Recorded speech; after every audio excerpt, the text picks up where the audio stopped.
말씀 같이 나누겠습니다. 사랑의 하나님 아버지, 우리가 예수 그리스도를 통하여 하나님 아버지를 의지하고 순종하는 길은 정말 우리 삶 안에서 참 즐겁고 복된 길인 줄 압니다. 주님, 우리가 이 세상을 살아나가면서 이 광야의 세상 가운데서 주를 의지할 수밖에 없게 하시고, 또한 그 상황과 환경 가운데서 나는 죽고 예수가 사는 삶을 삶으로 참 순종이 무엇인지 우리에게 가르쳐 주시니 우리는 참 즐겁고 복된 길 안에서 살아가는 자들입니다. 인간의 어떠함으로는 이것이 참 아프고 힘들게 느껴지지만 예수 편에 있어서는 그것이 우리가 사는 길이요, 하나님 앞에서는 참 그것이 우리에게 즐겁고 우리가 복된 길을 가고 있다는 것을 우리가 분명히 깨달으며 나아가는 우리의 삶 되게 하여 주시옵소서. 감사하며 예수 그리스도의 이름으로 기도드렸습니다. 아멘.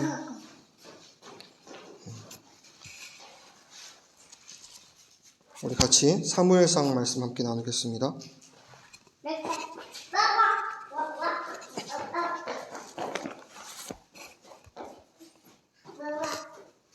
사무엘상 25장 29절 한 절입니다.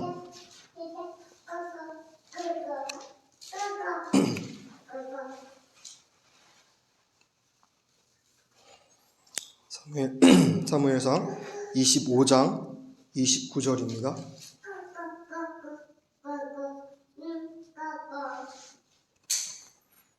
다 사신 줄 알고 함께 읽겠습니다.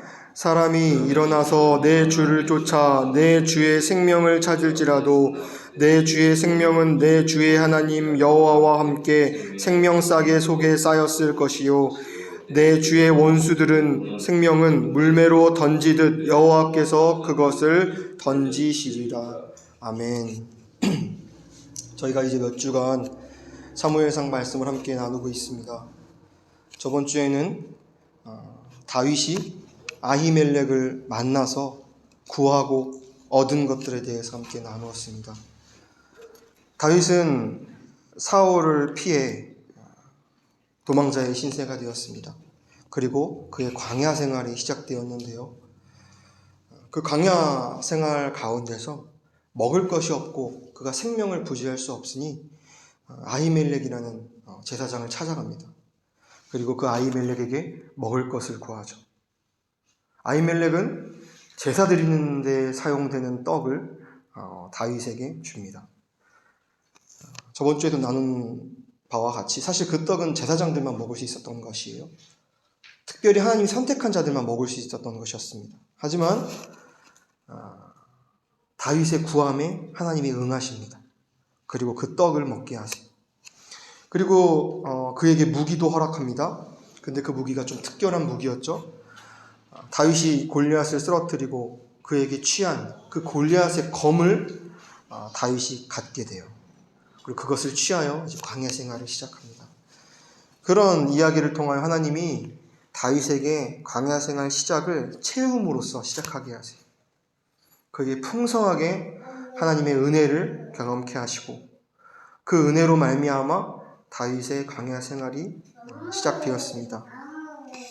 오늘 이어서 이제 사무엘상 25장의 말씀을 함께 살펴볼 텐데요.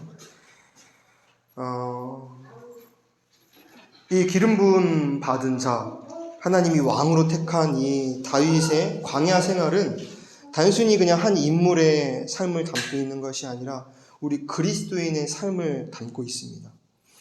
우리 그리스도인도 예수 그리스도를 구주로 영접한 후에 하나님이 광야 생활을 허락하세요.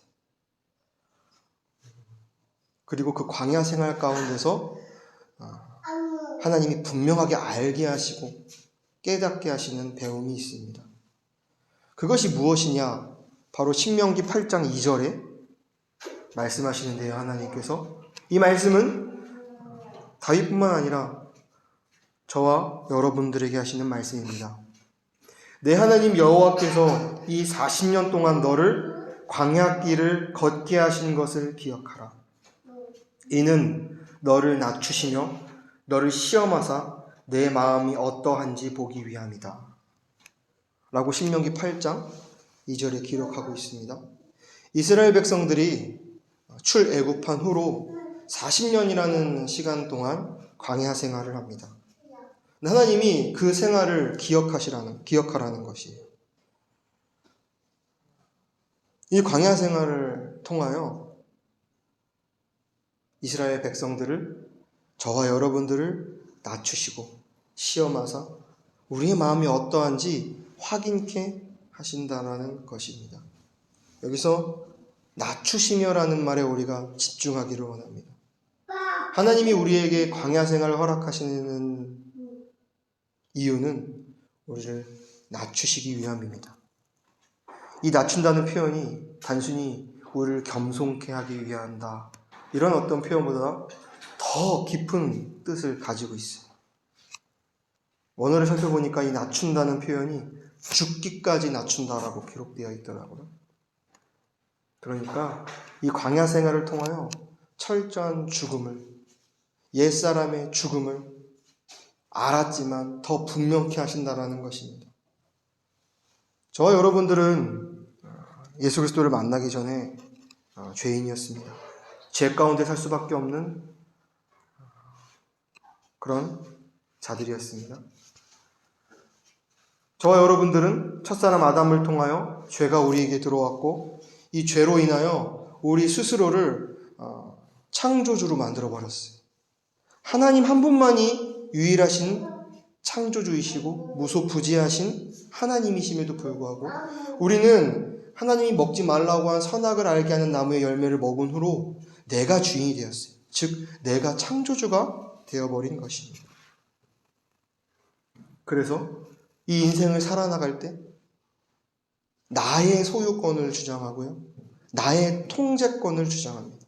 그리고 나의 이름을 높이고자 하는 것이 첫사람 아담을 통하여 우리가 갖게 된 죄인의 모습이라는 것이죠.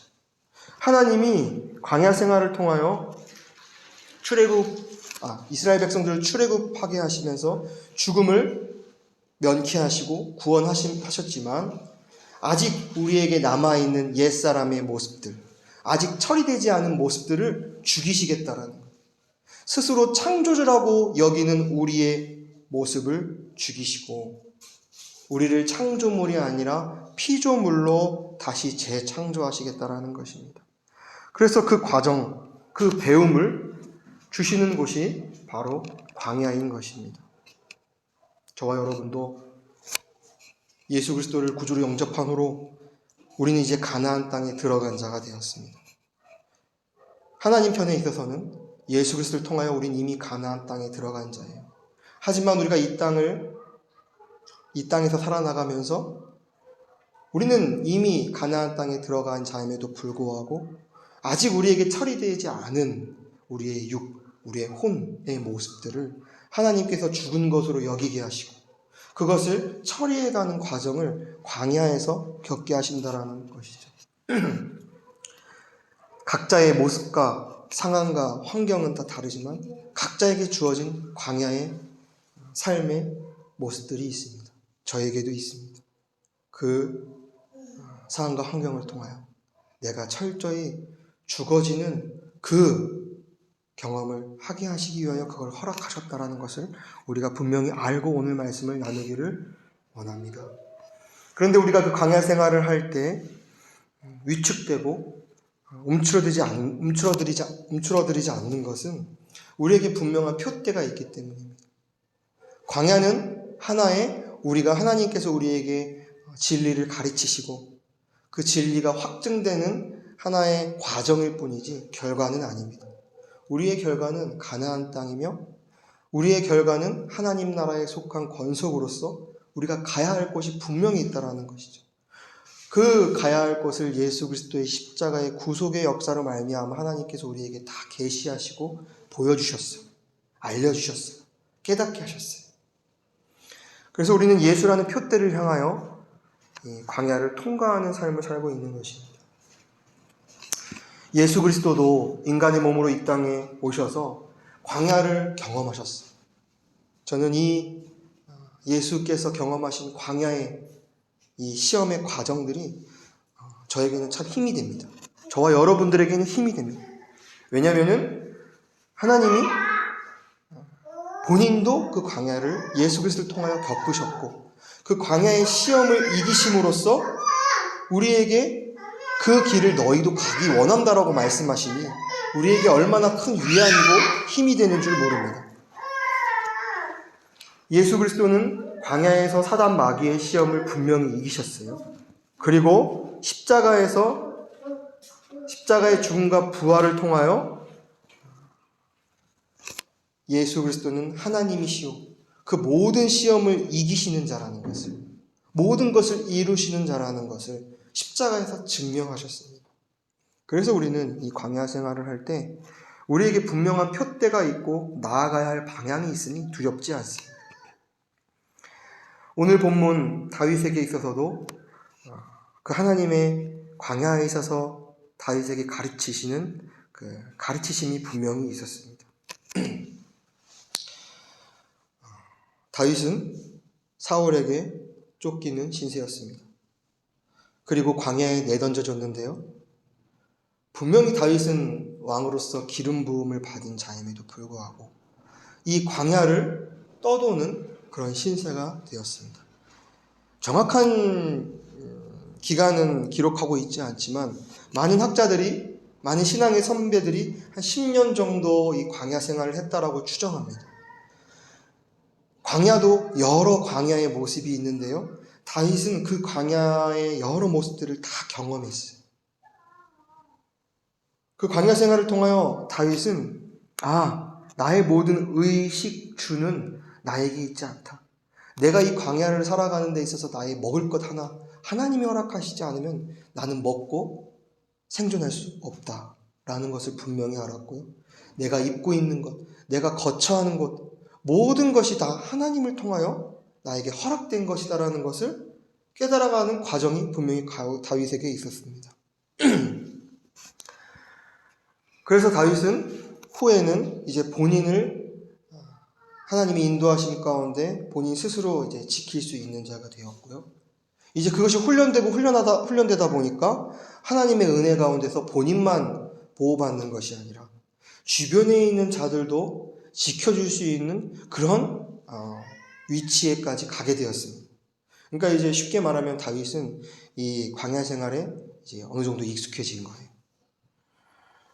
그런데 그때 하나님께서 또 다윗에게 가르침을 주시는 게 오늘 본문 말씀입니다. 다윗이 본인들에게 속한 많은 가족들과 그는 많은 사람들이 있었어요. 이제 그들을 통하여 본인들도 이제 이 광야라는 땅 위에서 살아나가는 방법을 이제 터득했지만 이제 다른 사람도 지켜주게 되었어요. 그 지켜줬던 사람 한 명이 바로 나발의 소유였습니다. 나발이라는 사람은 굉장히 물질적으로 여유가 있었던 사람이에요. 여기 성경을 자세히 읽어보니까 그에게는 양이 3,000마리가 있었다고 합니다. 또한 염소가 1,000마리나 있었다고 해요. 굉장히 여유가 있었고 물질적 부를 누렸던 자였습니다. 그런데 그 나발이 다스리고 있는 그 목자들, 이 목자들이 양 3,000과 염소 1,000마리를 다스리고 지켰겠죠. 그런데 이 목자들을 많은 그 광야의 위협으로부터 다윗이 지켜주었던 거예요. 다윗과 함께한 소년들이 지켜주었던 것이 그 은혜를 끼치는 삶을 광야에서도 다윗은 살았던 것이죠. 그리고 이제 시간이 지나 다윗이 이제 먹을 것을 구해야 하는 상황이 다가옵니다. 그래서 이제 소년들을 다윗이 보내요. 누구에게요? 나발에게 보내요. 말합니다.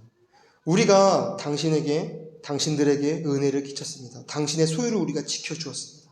그러니까 우리에게 먹을 것을 조금 주시옵소서. 주소서라고 이제 구해요. 근데 이 나발이 그 청함을 듣고 어떻게 반응하냐면 오늘 함께 읽었던 사무엘상 25장 10절 11절에 보니까 이렇게 기록하고 있습니다.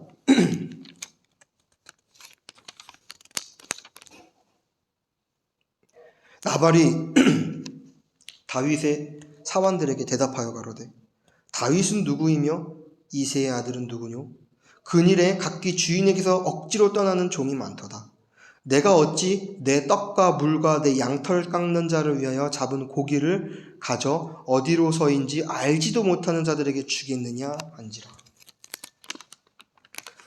나발이 그 다윗이 보낸 사환들, 소년들의 구함을 듣고 다윗이 누구냐? 라며 시침이 떼고 무시한 거예요. 그리고 그 구함, 청함을 거절한 것입니다. 내가 당신들이 누구이기에 나의 소유를 당신들에게 줘야 하냐? 라고 그 부탁을 거절한 것이죠. 나발은 분명히 은혜를 받은 자임에도 불구하고 이 다윗의 부탁을 거절했습니다. 어찌 보면 죄인된 인간의 당연한 모습이죠. 나발이라는 이름의 뜻 자체가 어리석고 미련하다라는 뜻을 가지고 있대요. 정말 그 뜻에, 자기 이름의 뜻에 맞는 행동을 해요. 은혜를 분명히 받았음에도 불구하고 은혜를 갚지 않는 것이죠. 단순히 이 나발의 행동은 은혜를 모르는 파렴치하고 정말 부족한 사람의 모습인 동시에 정말 은혜를 하나님이 우리에게 주셨음에도 불구하고 은혜가 은혜인지 모르고 자기의 소유에 의지하며 어리석고 미련한 삶을 사는 죄인들의 모습을 가리키기도 합니다. 그래서 시편에 보면은 나발을 가르쳐서 말하는 것 같아요. 어리석은 자가 마음에 이르기를 하나님이 없다 하도다. 나발에게는 소유가 다였어요. 소유가 전부였어요. 그렇기 때문에 본인에게 받은 은혜, 그것을 값싸게 여겼고 그 은혜 갚는 것에 있어서 아주 가볍게 행동했던 것이죠. 그 나발의 아내도 이렇게 말할 정도였으니까요. 그의 이름이 그에게 적당하다. 그러니까 나발은 분명하게 다윗의 은혜를 받은 자임에도 불구하고 이런 반응을 보였습니다. 그런데 우리가 이 말씀을 통하여 나발에게 집중하기보다는 이 나발이 이렇게 행동했을 때 다윗의 반응을 우리가 집중하기를 원합니다. 소년들이 돌아와서, 사환들이 돌아와서 다윗에게 말합니다. 다윗이여, 나발이 우리에게 음식을 주지 않겠다고 합니다. 자기가 들은 바를 그대로 다윗에게 고해요. 그러니까 다윗이 이 말을 듣자마자 이 말을 먼저는 들었어요. 이 말을 듣고 분노의 감정이 그에게 일어납니다. 그리고 이 분노의 감정을 행동으로 옮겨요. 그 행동이 25장 13절에 보니까 다윗이 자기 사람들에게 이르되 너희는 각기 칼을 차라. 죽이겠다라는 것이죠. 은혜로 갚지 못하고 은혜를 받은 자임에도 불구하고 우리의 부탁을 거절한 그를 죽이겠다라는 것입니다. 그래서 각기 칼을 차매 다윗도 자기 칼을 찼다라고 분명히 경시되어 있고 400명가량을 데리고 올라가라 하고 200명은 소유물 곁에 있게 하더라. 이제 전쟁을 준비하는 것이죠. 우리가 여기서 보아야 할 것은 다윗의 반응입니다. 저번 주 말씀처럼 다윗은 기름 부음 받은 자였어요. 하나님이 왕으로 택한 자였어요. 하지만 다윗에게 분명히 가르치실 게 있어서 이 광야에 내던져졌는데 이런 다윗의 모습을 하나님이 분명히 드러내시고 너가 나를 통하여 은혜 입은 자임에도 불구하고 너가 은혜 입은 자로 살아가고 있느냐를 확인케 하시기 위하여 이런 상황과 환경을 허락하신 것입니다. 사실 다윗은 이런 어떤 상황의 이야기를 듣고 어떤 자기에게 감정이 일어났을 때 자기 감정대로 행동했던 사람이 아니었어요. 다윗은 23장 같은 이 말씀을 보니까 사울이 자기에게 쳐들어온다는 소식을 들었어요. 오늘 본문의 이야기와 비슷한 맥락입니다. 그 이야기를 듣고 감정이 일어나긴 했어요. 사람이니까요. 근데 그 감정은 두려운 감정이었습니다. 그런데 그때는 이 두려운 감정에 속아 이 감정에 이끌려서 행동하지 않았어요. 그 사울이 쳐들어온다는 소식을 듣고 두려운 감정이 일어났지만 그가 즉시 하나님 앞으로 가서 하나님께 기도함으로 물었습니다. 하나님, 제가 사울을 피해 이렇게 광야에서 생활을 하고 있는데 사울이 지금 쳐들어온다고 합니다. 저를 죽인다고 합니다. 하나님, 제가 두렵습니다. 제가 어떻게 해야 할까요? 다윗은 듣고 감정이 일어났지만 그 감정에 이끌리지 않고 하나님께 물었던 것이. 왜요? 그는 기름 부음 받은 자였고 하나님의 영에 속한 받은 자였기 때문입니다. 그런데 지금 오늘 본문의 모습은 다윗이 듣고 분노했어요. 그 전과는 다른 양상의 모습을 보입니다. 그리고 그 분노에 따라 행동했어요. 칼을 차는 행동. 이 모습은 우리가 구원받았지만 영에 속한 자로서 살지 못하고 이미 십자가에서 다 처리되고 죽고 해결된 육에 속한 자의 삶의 모습을 보여주고 있습니다. 우리가 영이 아닌 이 육, 그 안에 혼도 포함되어 있죠. 육에 속한 사람의 삶을 살 때 우리는 이 다윗과 같은 이런 결정과 이런 행동을 하게 돼요.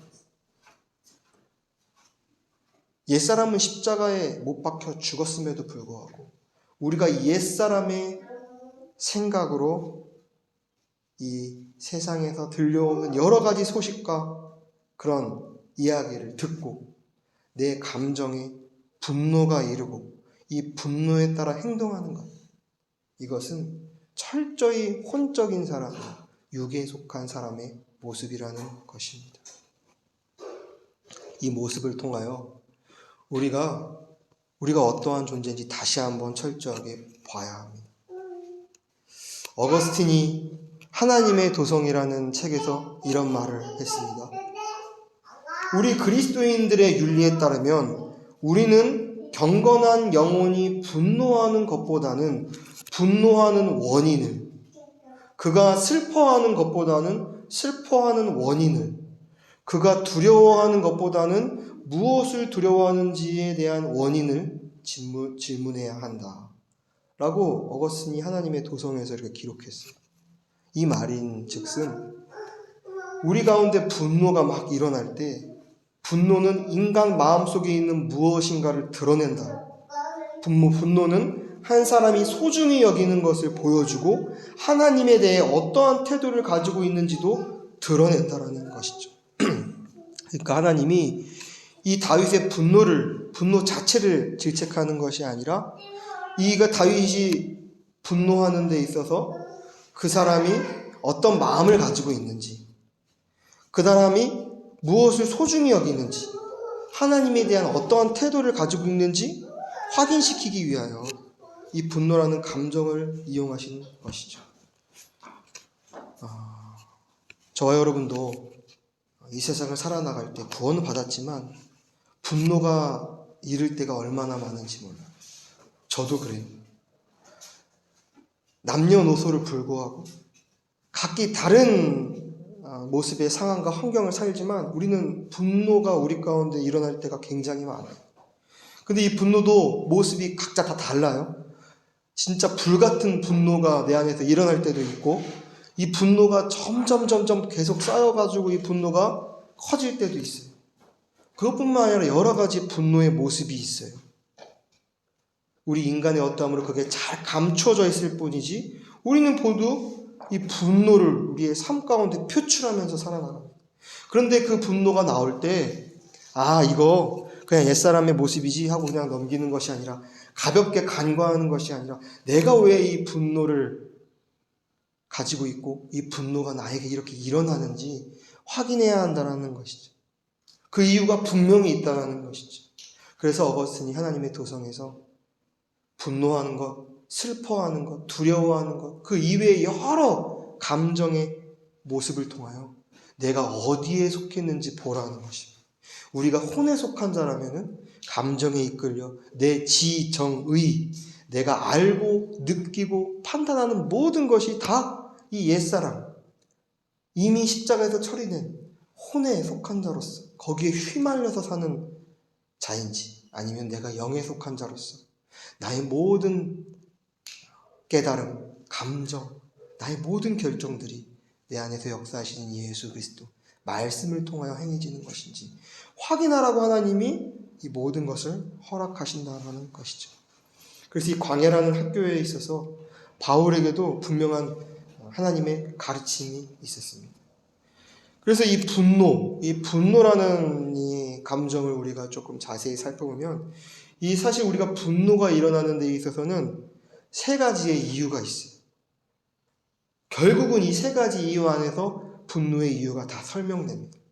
첫 번째 이유는요, 나의 소유에 해가 끼쳐지면 우리는 분노가 일어나요. 쉽게 말해서 내 것에 누군가가, 어떠한 상황과 환경이 내 것을 해를 입혔을 때, 내 것에, 그럼 우리가 분명 분노가 일어나요. 두 번째는 통제권을 상실했을 때 우리는 분노가 일어나요.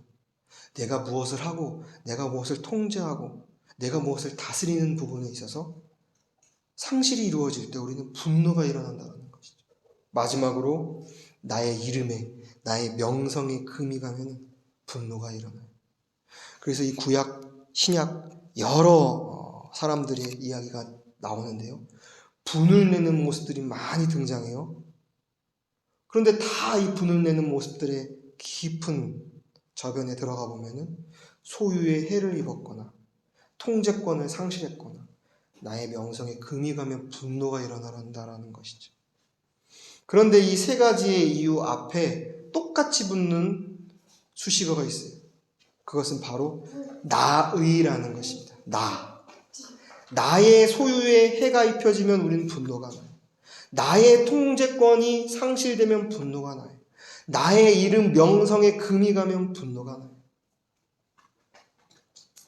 오늘 다윗도 분노가 난 이유가 분명히 있었어요.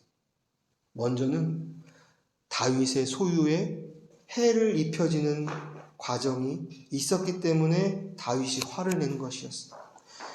여러분들은 이 말을 들으면 좀 의아할 것입니다. 다윗이 광야 생활을 하면서 무슨 소유가 있었냐? 그는 집도 없었고 그는 자기의 것도 없었고 아무것도 가지지 못한 자의 삶이었는데 무슨 다윗에게 소유가 있었느냐? 근데 다윗에게 아무것도 없었지만 하나의 소유가 분명히 있었더라고요. 그것이 바로 사무엘상 22장 1, 2절에 나옵니다. 사무엘상 22장 1, 2절입니다. 한번 같이 볼까요? 전전장이죠. 사무엘상 22장 1, 2절에 보니까 이렇게 기록하고 있습니다. 제가 읽겠습니다. 그러므로 다윗이 그곳을 떠나 아둘람 굴로 도망하되 그 형제와 아비의 온 집이 듣고는 그리로 내려가서 그에게 이르렀고 환난당한 모든 자와 빚진 자와 마음이 원통한 자가 다 그에게로 모였고 그는 그 장관이 되었는데 그와 함께한 자가 400명 가량이더라. 다윗이요, 아무것도 가지지 못한 자였지만 하나님 한 분으로 만족해야 하는 자였지만 그에게 허락된 것이 하나가 있었는데 그것은 바로 사람이었습니다. 이유는 알 수 없지만 이 다윗의 가족들이 거처를 떠나 다 광야에 있는 다윗에게로 왔다라고 1절에 기록되어 있어요. 그 형제와 아비의 온 집이 다 광야에 있는 다윗에게 갔대요. 우리가 이해할 수 있는 것은 사울이 다윗을 죽이려고 하니까 분명히 다윗의 가족들 또한 해를 입히려고 했을 거라는 생각을 저는 해봐요. 그러니까 식솔들이 다윗에게 다 온 거예요. 또 그 식솔들만 온 것이 아니라 참 여기서 저는 이 말씀을 읽으며 참 은혜가 있었는데 환난당한 모든 자, 빚진 자, 마음이 원통한 자들이 다 다윗에게로 갔대요. 그러니까 어찌 보면은 다윗이 기름 부음 받은 자였지만 하나님이 왕으로 그를 인정했지만 그가 광야에 도망하며 도망자의 삶을 살 때 이런 마음이 가난한 영혼들, 환난당하는 자, 빚진 자, 마음이 원통한 자들이 다 다윗에게 갔다라는 것이. 왜요?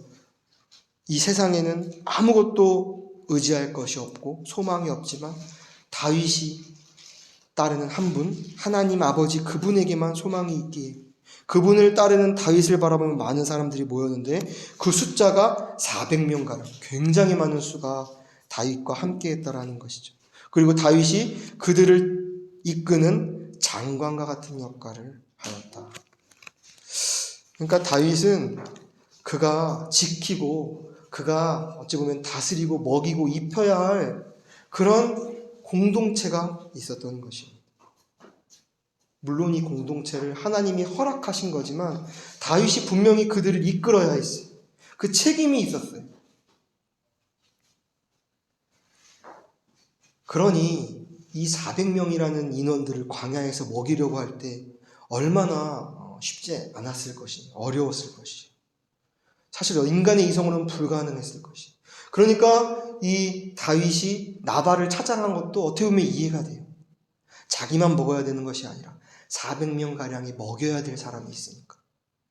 그리고 합당한 다윗에게는 이유가 있었어요. 내가 나발 당신의 소유를 지켜주지 않았습니까? 당신 양 몇 마리요? 3,000마리. 굉장히 많은 염소 1,000마리 가지고 있지 않습니까? 그러니까 그 자기의 소유를 우리가 지켜줬으니 우리에게도 음식을 주옵소서.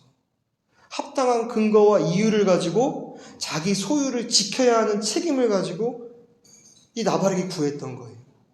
그런데 나발이 그 부탁을 거절하는 모습을 통하여 다윗에게는 큰일 났다. 나의 소유에 해가 입히게 생겼다.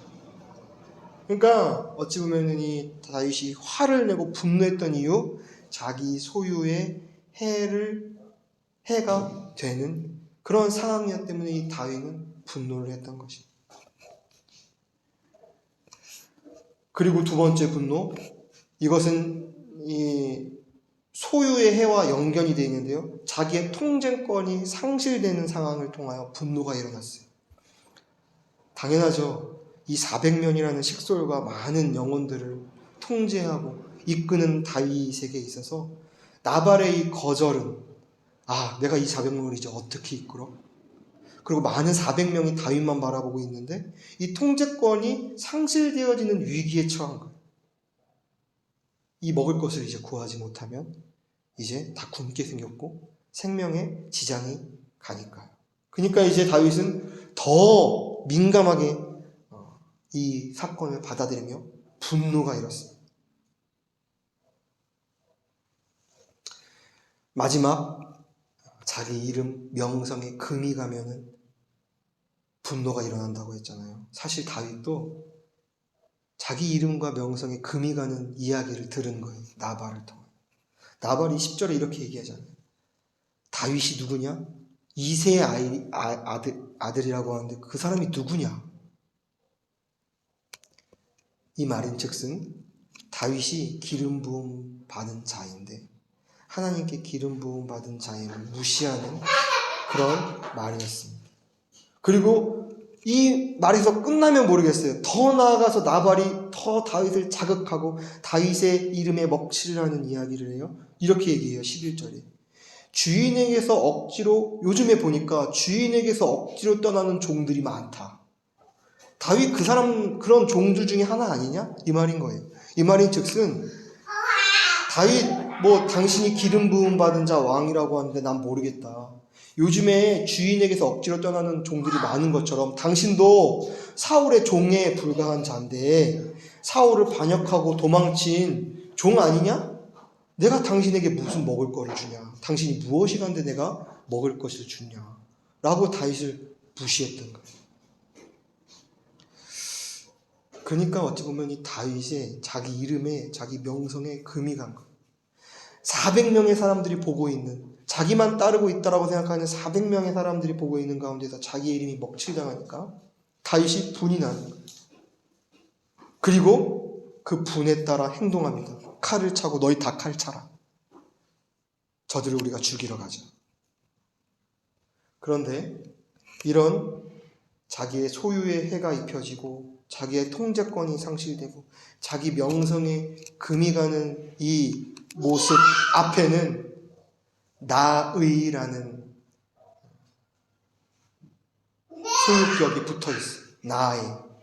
나의 소유가 해를 입혀지고 나의 통제권이 상실되고 나의 명성에 금이 가니까 화가 났다.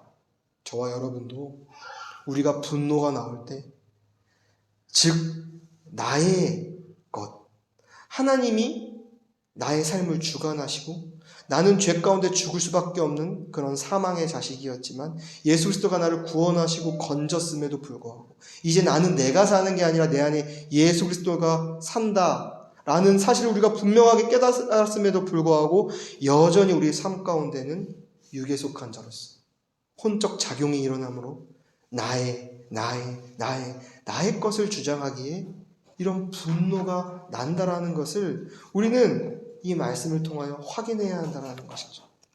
여러분들의 삶 가운데도 분노가 있습니까? 분노가 이루어지는 여러 가지 상황과 환경이 있습니까? 자세히 들여다보면 그 안에는 나의 것이 있으니 그런 분노가 나온다는 것을 분명히 깨달으시기 원합니다. 저와 여러분들은 그것을 알아야 합니다. 하나님은 그렇기에 이 광야라는 상황을 허락하시면서 그것을 깨트리시려고 하는 거예요. 나의 것. 첫사람 아담을 통하여 내가 창조자라고 말하는 그것을 다 깨트리고 무너뜨리시려고 하나님이 광야를 허락하신 거예요. 그리고 그 광야 가운데서 하나님이 말씀을 다윗에게 주세요. 참 구원의 하나님, 사랑의 하나님, 그분은 우리를 너무 사랑하셔서 그런 분노 가운데서 분노에 휩쓸려서 칼을 차고 어둠으로 들어가려는 그 다윗에게 말씀을 허락하세요.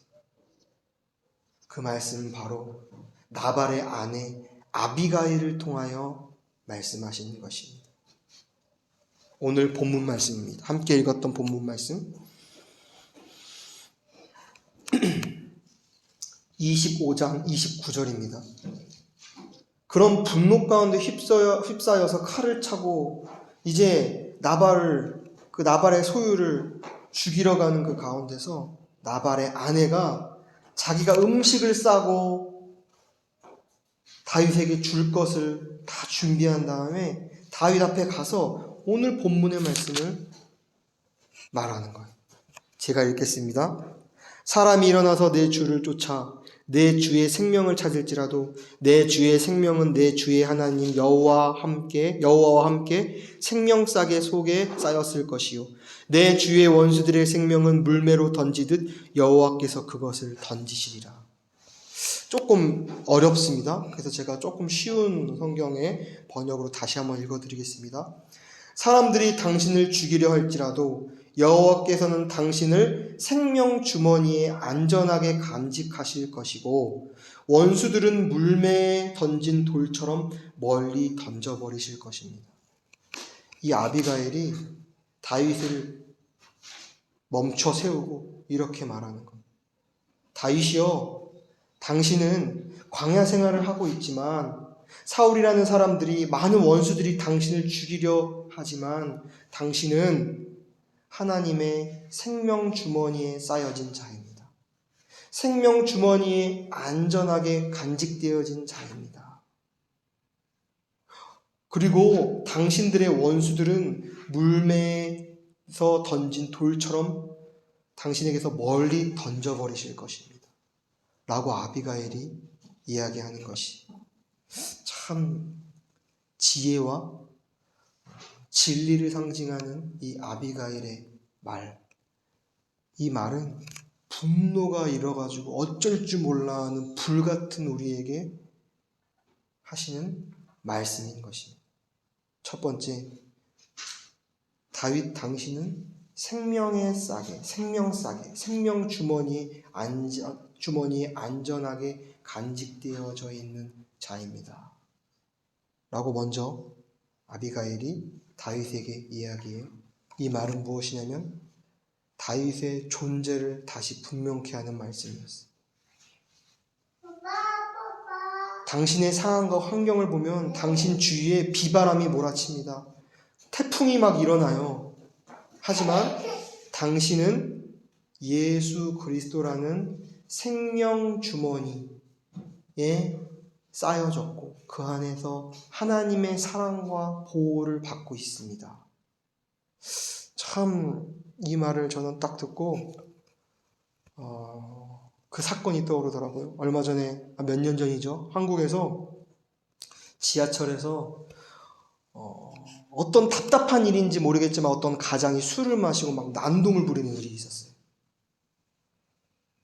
지하철에서 이제 차들이 오니까 위험하잖아요. 전철이 지나가고 왔다 갔다 하니까. 그러니까 정찰들이 와서 막 소리 지르면서 그를 제압해요. 이러시면 안 됩니다. 여기 공공장소에서. 큰일 납니다. 당신뿐만 아니라 당신 주위에 있는 사람 다 위험에 처합니다. 그러면서 막 무력으로 이제 그 사람을 막 제지해요. 근데 그 사람이 이제 술을 한 잔 먹었겠다. 어떤 이유인지 모르겠지만 분노에 휩싸여서 막 소리치면서 그들의 제지를 뿌리치는데 그 옆에 있던 어떠한 청년이 아무 말 없이 그 제지하는 그 술 취한 취객을 그냥 안아요. 감싸 안아요. 그러니까 이 술 취한 취객이 당한 거예요. 나의 이 모습으로 많은 사람들이 나를 제지하고 그러는데 이 사람이 아무 이유 없이 자기를 그냥 와락 안으니까 이 사람이 당황해요. 그리고 조금 움직이다가 그 자리에서 막 울음을 떠들어요. 이 가장이. 이 청년의 행동은 이성으로서는 이해가 되지 않아요. 분명히 저 취객이 어떤 일을 할지 모르고 많은 사람들한테 해를 가할지 모르는데 그 분노를 그냥 안아줌으로써 그를 사랑으로 덮어버린 거예요. 그러니까 이 취객이 더 이상 난동 부리지 않고 그냥 그 자리에서 막 울어요. 제가 그 뉴스 기사를 보면서 지금 이 말씀이 떠올랐어요. 다윗이 막 분이 나고 이거는 인간의 이성으로서 이해할 수 없고 은혜를 내가 주었는데 은혜를 은혜로 갚지 않고 그리고 나의 소유물, 나의 통제권, 나의 이름에 금이 가고 이런 분이 나는 상황 가운데서 하나님이 그냥 다윗을 그냥 안아버리시는 거예요. 우리도 우리의 삶 가운데 각자의 이유가 있겠죠. 여러 가지의 분이 날 때 우리를 진정케 하고 이 분을 잠재울 수 있는 것은 하나님이 허락하신 예수 그리스도의 사랑뿐입니다. 그 사랑은 우리의 존재를 다시 확인하게 해요. 너가 왜 분을 내느냐? 너가 왜 불같이 분을 내느냐? 내가 그런 너를 위해 아들 예수를 이 땅에 보냈고 너의 분과 너의 모든 죄의 모습들을 내가 십자가에서 입고 이미 죽었다. 그리고 다시 살아서 부활의 영으로 새 영으로 내가 너와 함께한다. 내가 너 안에 너가 내 안에 있으므로 우린 하나다. 왜 옛사람의 속아 또 분을 내느냐? 라고 말씀하시는 그 하나님의 말씀. 그러니까 다윗은 이 아비가일의 말을 딱 듣고 내가 생명 주머니에 안전하게 하나님이 나를 여태까지 지키셨고 앞으로 지키실 것이지. 난 하나님의 사랑 안에 그 사랑을 통한 보호 안에 있는 자이지 나의 존재를 다시 한번 확인하는 것이.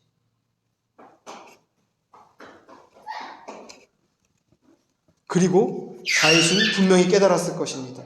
내가 이렇게 분내는 이유 이게 다 나의 것이라고 착각하는 데서 나오는 것이지.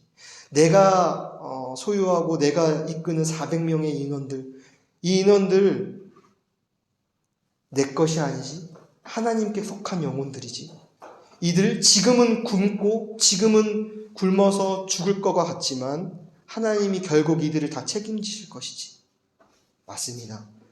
나와 우리의 공동체에 생명 주머니에 쌓여져 있는 그런 자들입니다. 라는 것을 다시 한번 확인하는 것입니다. 그리고 또 말해요. 아비가일이 다윗 당신은 생명싸개에 쌓여진 자인 동시에 원수들은 물매에서 던진 돌처럼 당신 곁에서 멀어지게 할 것입니다. 이 말을 딱 듣자마자 다윗은 이 과거에 블레셋 장군이었던 골리앗을 물매 돌로 죽였던 사건이 분명히 떠올랐을 것입니다. 그때 하나님의 이름을 망령되이 여겼던 그 골리앗을 사람의 이 세상의 가치와 싸움, 칼의 싸움이 아닌 하나님이 허락하신 물매와 돌을 들어 그를 죽이고 승리한 것처럼, 나의 싸움은 내가 칼을 들고 복수하는 데 있지 않지. 나는 생명 주머니에 쌓여져 있는 자로서 나의 싸움은 이미 예수께서 나의 원수들을 십자가에서 다 도말하셨음을 깨닫고 원수들의 공격이 나에게 올 때 그 원수들의 공격을 내가 물매에 던진 돌처럼 던져버리는 것처럼 그것을 나에게 멀리하고 그 사실을 부인하고 내가 생명 주머니 안에 있는 것이 나의 싸움이지 라는 것을 다윗은 깨달았습니다. 저와 여러분도 저희의 위치는 분명해졌어요. 우리는 생명 주머니에 쌓여져 있는 그런 자들이에요. 그럼에도 불구하고 사단 마귀가 원수의 세력들이 우리에게 다가와 우리를 올가매고 우리를 둘러쌀 때 우리는 너희들은 십자가에서 이미 다 끝나고 소멸된 그런 자들이다 라고 선포하며 물매에 그 돌을 던지듯이 그 우리에게 오는 여러 가지 사단의 소리들, 옛사람의 음성들을 부인에 쳐내는 거예요. 이거 죽은 자의 소리지. 내가 이 소리를 듣고 나에게 분노가 일어나네? 근데 이거 다 십자가 안에 해결한 것이지. 라면서 이 모든 것을 물매에 던진 돌처럼 던져버리는 것이. 그것이 우리의 싸움일 줄 믿습니다. 그래서 우리는 우리에게 들어오는 여러 소리들, 생각들, 감정들을 다 던져버리는 그 싸움을 싸워야 해요. 그 싸움이 우리 각자의 기도의 골방 가운데서 이루어지길 원하고 그 싸움을 싸우는 저와 여러분들이 되기를 소망합니다. 그래서 이런 아비가일의 말을 듣고 다윗의 마음이 이제 움직여요. 그리고 다윗이 어떻게 반응하냐면은 33절에 보니까 아비가일이여 당신이 나에게 이런 귀한 진리의 말씀을 전해주었는데 당신이 나를 막았습니다. 내가 분노해서 그 나발을 죽이려고 했는데 당신이 나를 막았습니다. 라고 말해요. 그리고 다윗에게 평안이 주어집니다. 그런데 사실은 이 다윗에게 하신 말씀은 아비가일이 하는 말이 아니라 하나님이 아비가일을 통하여 다윗에게 하신 말씀이었어요. 그리고 후에 나발이 10일 만에 이 소식을 듣고 죽어요. 그리고 나발의 부인이었던 아비가일을 다윗이 처로 맞이하여 아비가일과 살아갑니다. 참 여기에도 귀한 진리의 은혜가 있어요. 아비가일이 전해주었던 그 생명의 말씀, 이 말씀이 다윗에게 접붙임 바 되어서 이 말씀이 다윗과 연합되어서 이 아비가일이 다윗과 결혼하여서 이제 다윗은 광야를 살아나갈 때 이 말씀과 연합한 자로서 예수 그리스도와 연합한 자로서 이제 다윗은 이 광야 생활을 다시 한번 이어나가게 됩니다. 저와 여러분도 이 세상이라는 광야 생활 가운데서 분노가 일어날 때 아비가일에게 하나님이 말씀하셨고 그 말씀이 다윗에게 전해진 것처럼 성령께서 우리에게 전하시는 그 말씀을 듣고 내 안에서 왜 이렇게 분노가 일어나지? 나는 예수 그리스도라는 생명 주머니에 쌓여져 있는 존재인데 또한 저 사단 마귀의 송사와 저 옛사람의 음성은 이미 십자가에서 끝난 것이요 내가 물매에 던진 불처럼 그걸 던져버리리라 라고 기도의 골방에서 그 모든 것을 싸워 이겨 나가는 저와 여러분들이 되기를 소망합니다. 기도하겠습니다. 사랑의 하나님 아버지, 오늘 사무엘서 말씀을 통하여 다윗의 분노를 봅니다. 이 분노는 우리와 너무나 가까이 있었고, 이 분노는 우리의 삶 가운데, 나의 삶 가운데 보여졌던 흔한 모습이었습니다, 주님. 그런데 이 분노의 원인은 나의 것을 주장하려는 우리의 옛사람이 있었다는 것을 우리가 분명히 알았습니다. 이제 우리는 이 분노가 일어나고 이 분노를 통하여 죽음의 행위를 해나갈 때 성령 하나님께서 우리에게 말씀하시고 아비가일이 다윗에게 말씀했던 것처럼 우리는 생명싸기에 속한 자요, 사단 마귀와 그 죄와 사망의 권세는 물매에 던진 돌처럼 던져버리리라 고 하시는 그 말씀을 우리가 붙잡고 나아가는 그런 우리의 존재 되게 하여 주시옵소서. 우리가 그런 삶을 살아나갈 때 능히 광야를 감당하고 우리 안에 계신 예수 그리스도가 그 광야의 삶을 통하여 우리에게 가르쳐 주시는 바가 있을 것이라고 믿습니다. 우리가 그 배움을 충분히 배워나가 성화의 삶을 살아나감으로써 하나님의 나라의 백성으로서 하나님의 나라를 능히 맞이하는 우리 모든 교회와 개개인 되게 하여 주시옵소서. 감사하며 예수 그리스도 이름으로 기도드렸습니다. 아멘. 우리 찬송가 342장 찬양하겠습니다. 찬송가 342장입니다.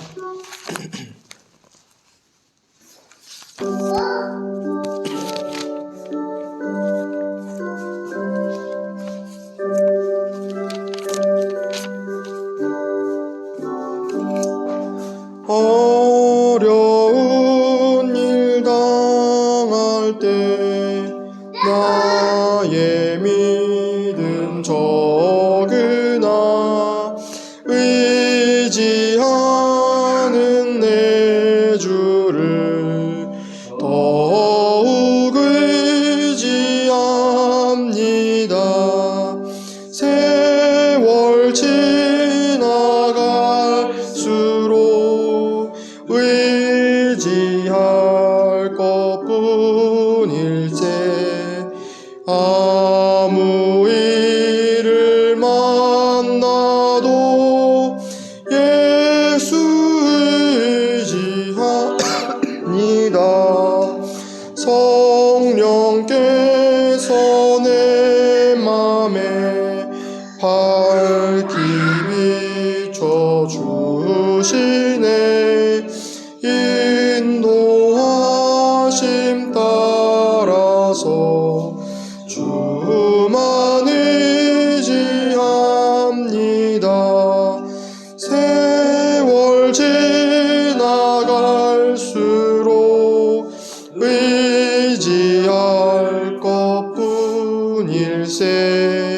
아무 일을 만나 예수 의지합니다. 밝은 어두울 때의 기도와 기대할 때로움을 주께 간구합니다. 세월 지날수록 의지할 것뿐일세. 아무 일을 만나도 예수 의지합니다. 생명 있을 동안에 예수 의지합니다. 천국 올라가도록 의지할 것뿐일세. 나갈수록 의지할 것뿐